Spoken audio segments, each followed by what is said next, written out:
Out of the mailbags of the Canadian and Israeli postal authorities has come a symbol of goodwill and diplomacy, a joint Canada-Israel commemorative stamp. The first of its kind between the two nations, some have called it a paper ambassador.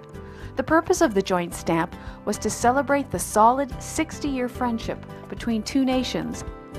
The unveiling ceremony took place in Israel at the official residence of the Canadian Embassy. Canada has, throughout the past year, under the leadership of the Prime Minister, demonstrated its support for Israel's security and its existence in peace with its neighbors. And I think the fact that we've been able to do this together simply reinforces that support.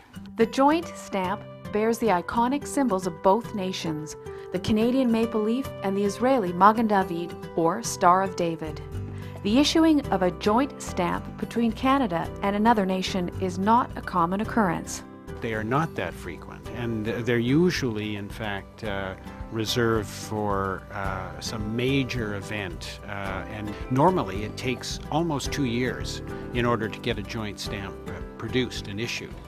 And we moved this in less than a year. This Israeli initiative, fast-tracked by the Canadian government, has sent a clear message to the people of Israel. Many Israelis feel some kind of a siege mentality, that our interests are not well understood and neither are our intentions. And I think the fact that we have a strong friendship with Canada that we can trust, that we can rely on, that we know that we're not misunderstood, has a lot of importance.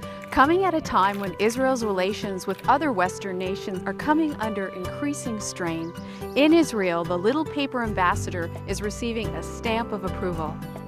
Marnie Blom, Axe News Network, Herzliya, Israel.